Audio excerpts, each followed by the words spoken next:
Pippa Middleton married into extreme wealth, total privacy, and a life designed to disappear from public view. From the outside, it looks controlled and like a fairy tale.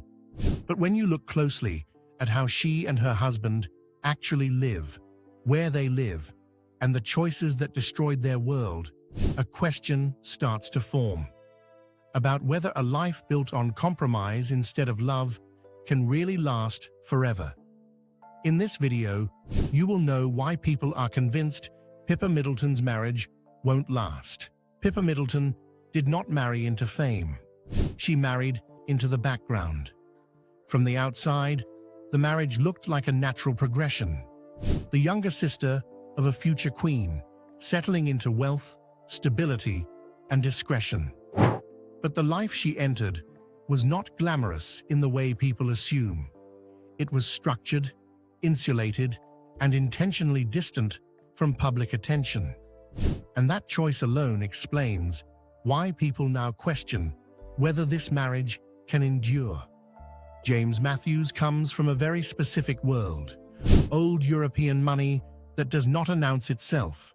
Hedge fund wealth that values privacy more than prestige.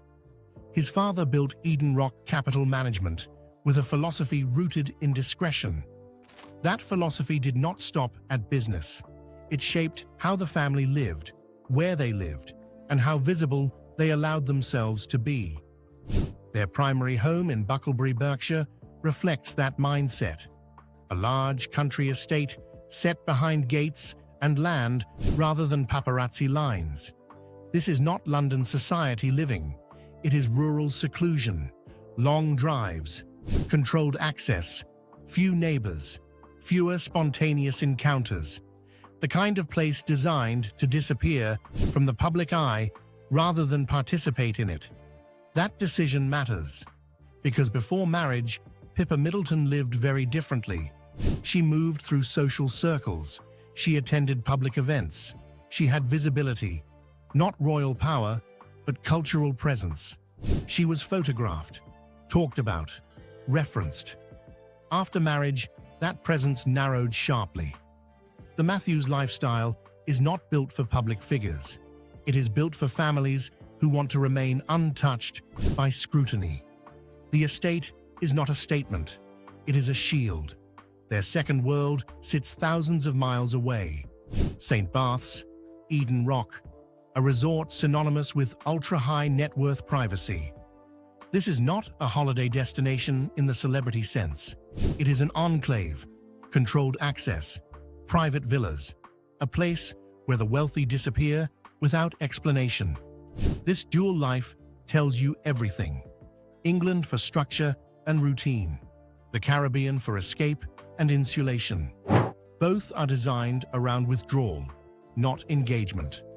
Public image suggests luxury and ease. Real life suggests control and containment. Pippa did not gain a larger platform through marriage. She lost one. That was not accidental. It was structural. Cars tell the same story. There is no flash, no performance vehicles, no statements.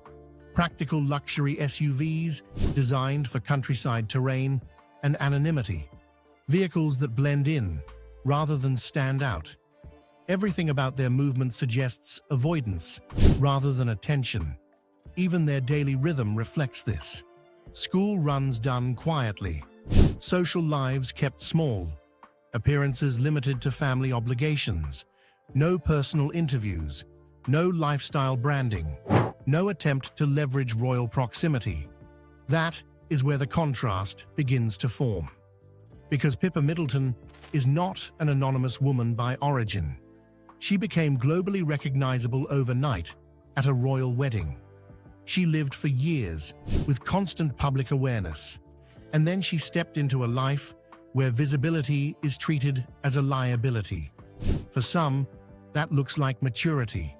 For others, it looks like erasure. The Matthews family culture values control over expression, business over narrative, privacy over relevance. Pippa's transition into that world required adjustment not just socially, but personally. Marriage did not amplify her identity. It redirected it inward.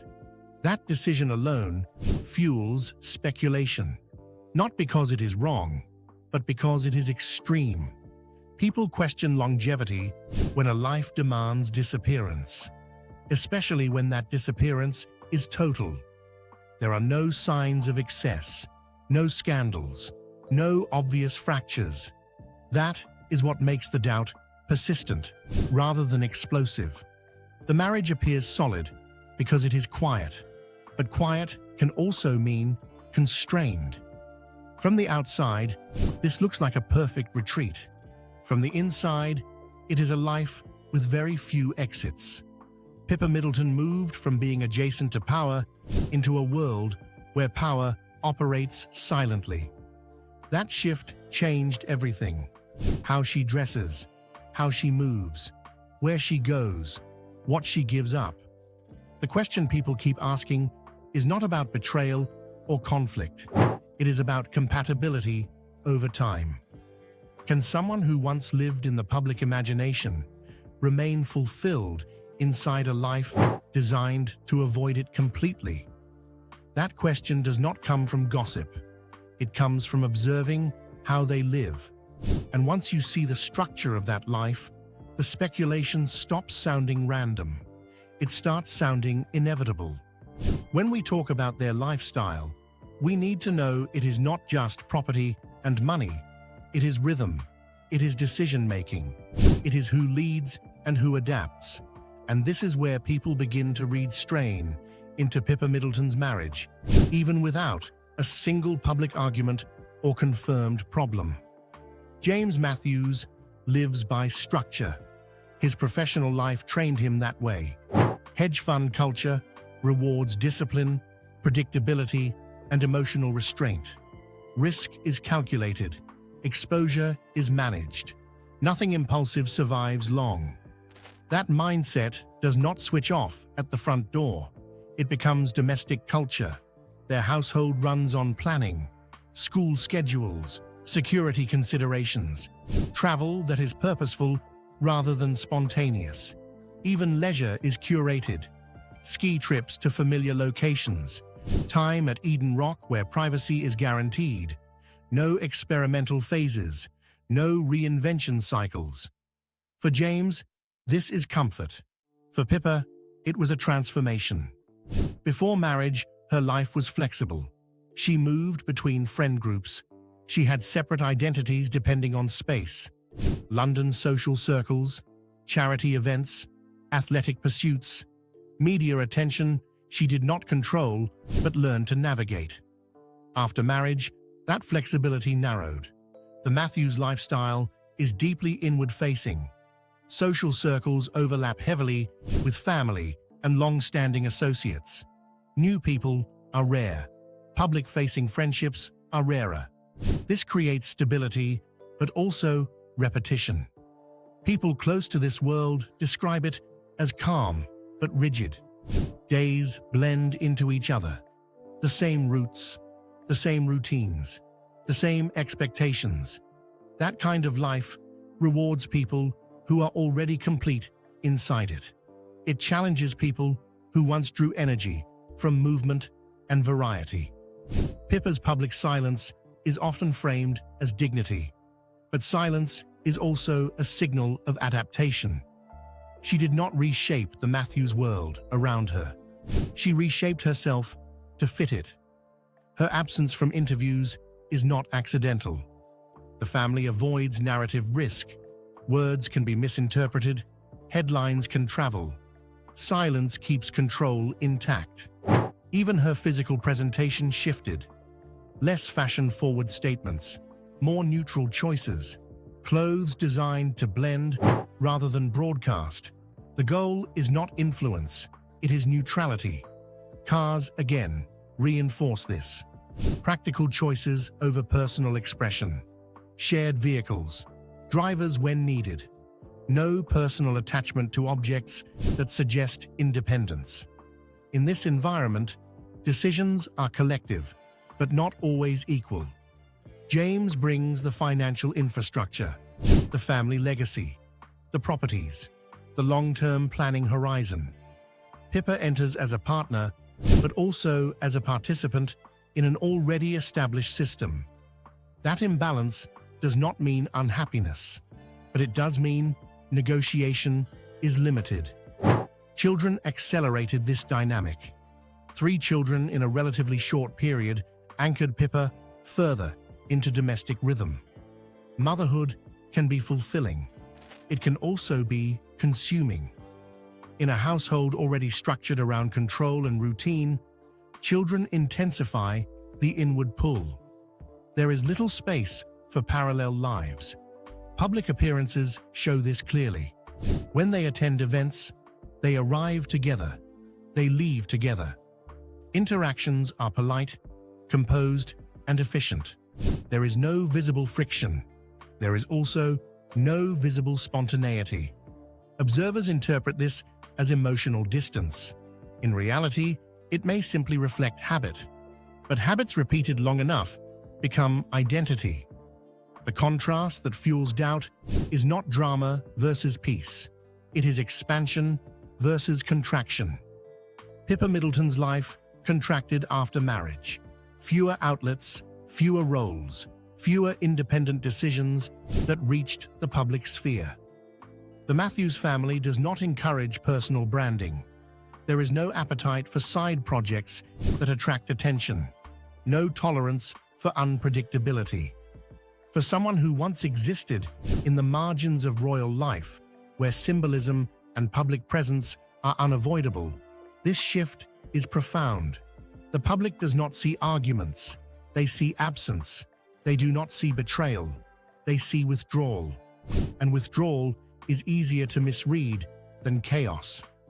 Another element quietly feeds speculation. James Matthews is deeply tied to legacy. His family history includes both success and tragedy. That history creates a protective instinct around stability and control. Risk in personal life is minimized wherever possible. That protective instinct can feel like safety. It can also feel like confinement. Pippa's role within this structure appears supportive rather than directive. She does not lead initiatives publicly. She does not champion causes independently. Her influence is private, if it exists at all. For viewers accustomed to narratives of empowered partners, this dynamic raises questions, not because it is unhealthy, but because it is asymmetrical. People question marriages when one partner's world shrinks dramatically while the other's remains unchanged. James lives much as he did before marriage. Same business posture, same privacy standards, same environments. Pippa's world transformed almost entirely. That imbalance is subtle. It does not scream. It whispers. And whispers travel further in quiet marriages than shouting ever does. By the time people reach this point in observing their lifestyle, the question is no longer about scandal. It is about sustainability. Can a life built on discipline, silence, and withdrawal continue to nourish 2 people equally over decades? That question is not cruel. It is human.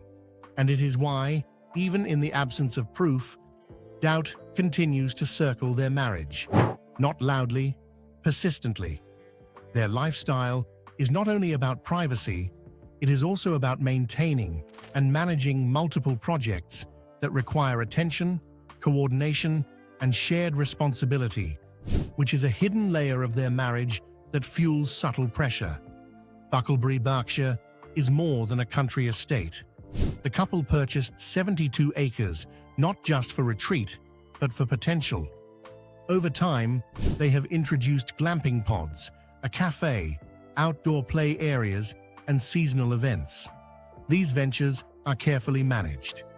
Every activity, from local festivals to children's programs, requires planning, staffing, and oversight. Publicly, it appears tranquil. Privately, it is a running enterprise, demanding cooperation and alignment. Their plans go further. The The couple has obtained approval to build a nursery on Bucklebury Farm. This project reflects Pippa's interest in early childhood education and blends purpose with entrepreneurship. It is a private initiative, but one that engages with the community and expands the estate's functional use. The nursery demonstrates that Pippa is not simply adapting to James's world, she is actively shaping it, but within the controlled environment the family prioritizes. The main Georgian mansion also illustrates their life of deliberate structure. Upgrades, including an outdoor pool and tennis court, require planning permission and careful coordination, showing that even private leisure is managed with precision. Cars, estate management, and renovations are all extensions of a lifestyle that favors order over spontaneity. While outsiders see luxury, the reality is a daily system of responsibilities that anchors both family and identity. Pippa also maintains entrepreneurial activity. The Bucklebury Gift and Farm Shop, seasonal events, and her past work in event planning and authorship demonstrate that she contributes actively to family enterprise while remaining aligned with the Matthews privacy ethos. Their Caribbean estate at Eden Rock operates similarly. It is luxurious but insulated, used for family time and strategic retreats rather than public display. Travel, like the other aspects of their lifestyle, is functional and highly controlled. What this middle section reveals is subtle but critical. The Matthews household functions efficiently, but is not effortless. Every project, every property decision, every event or travel plan requires cooperation, focus, and negotiation.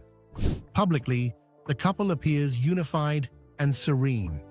Privately, their life is a system in which activity and control intersect, producing both stability and tension. Observers see absence and stillness. Insiders know there is constant coordination. This part of the story shows why speculation about Pippa and James's marriage exists. It is not about scandal. It is about observing how their lives are actively managed, purposefully productive, and tightly structured. The couple's shared projects require alignment, sacrifice, and adaptation. And in that structure, one can see why outsiders quietly wonder whether this carefully orchestrated life can endure indefinitely. By the time people start questioning Pippa Middleton's marriage, they are no longer looking for visible conflict. They are looking for pressure. And pressure, in this case, comes from a life that looks calm, precisely because it absorbs tension rather than releasing it. The Matthews household operates away from public chaos, but it is not free from expectation. It is governed by long-term planning, reputation management, and a deep resistance to disruption. That resistance shapes everything, from where they live to how often they are seen. Bucklebury is not accidental.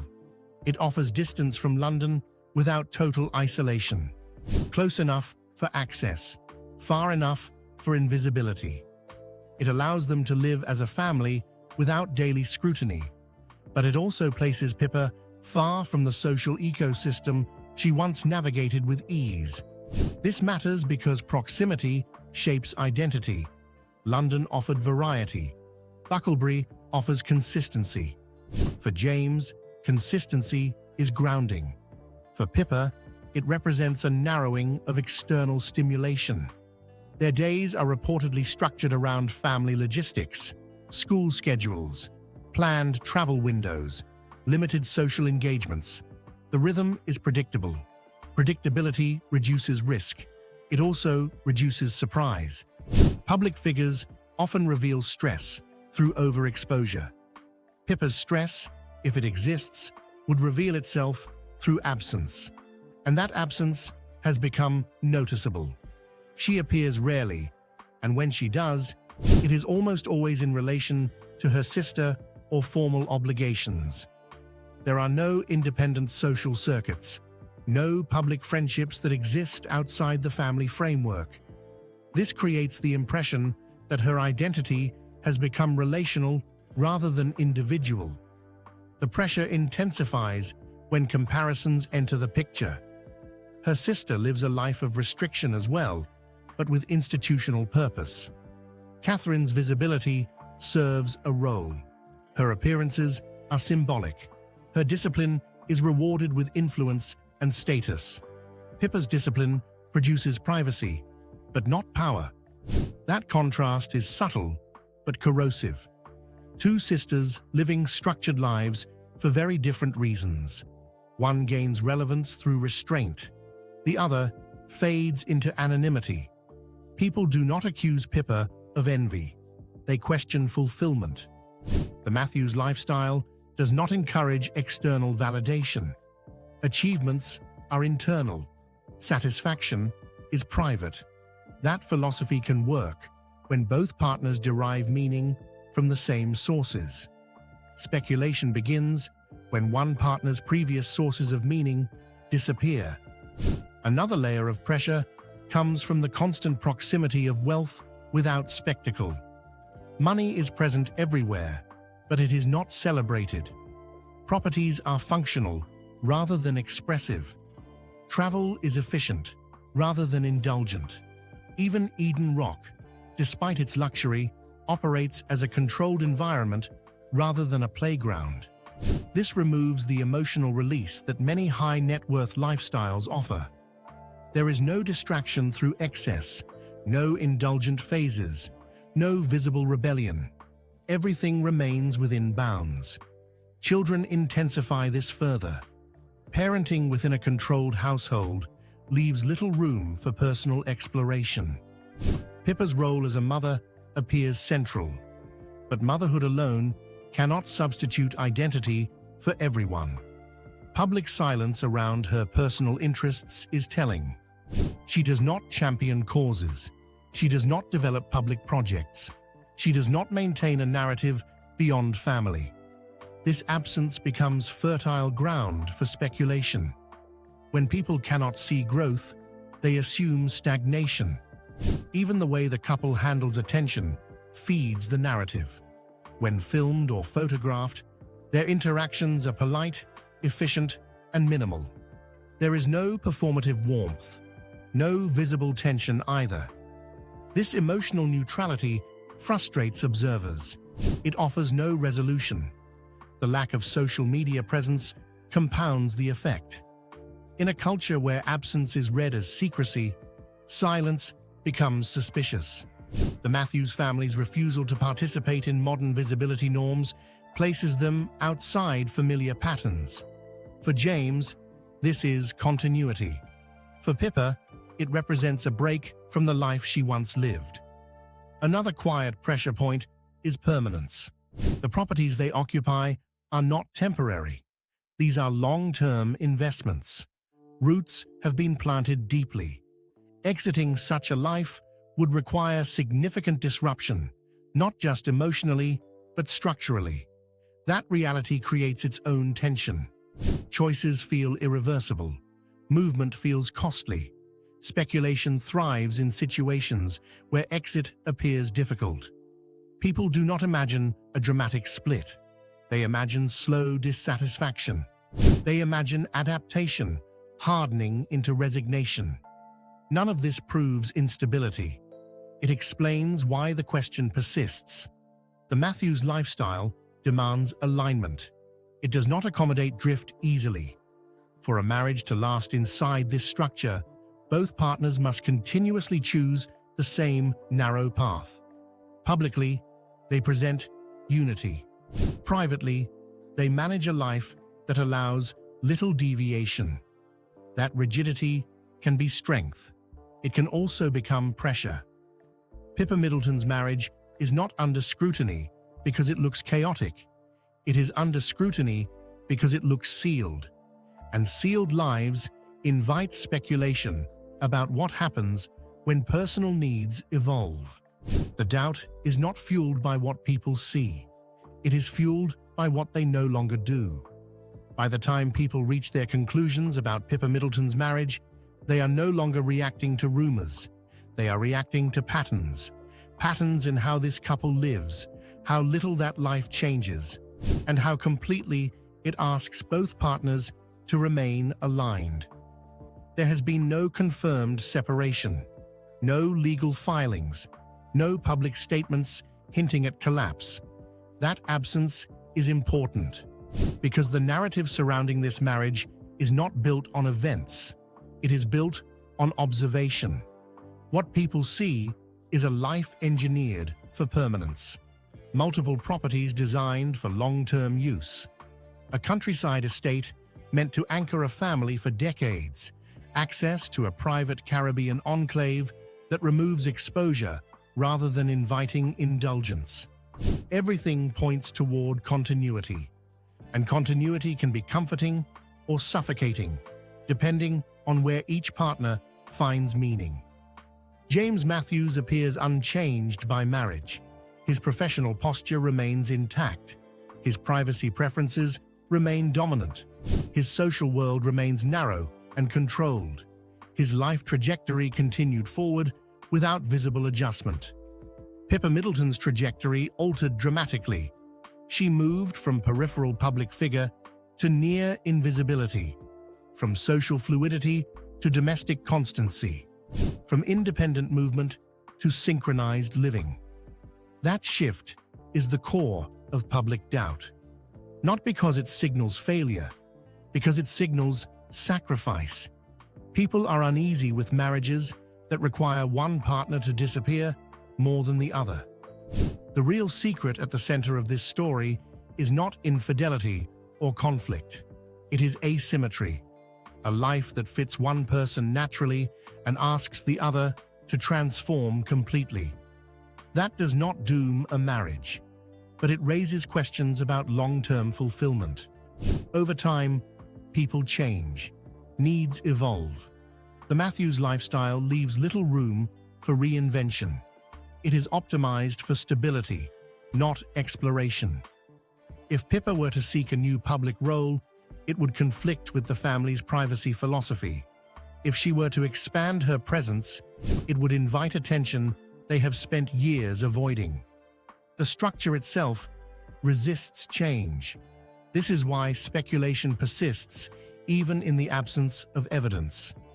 Observers sense a life with limited exits, a marriage where continuity is expected, not negotiated, a partnership where compromise may already have occurred quietly and completely. Public image tells a reassuring story.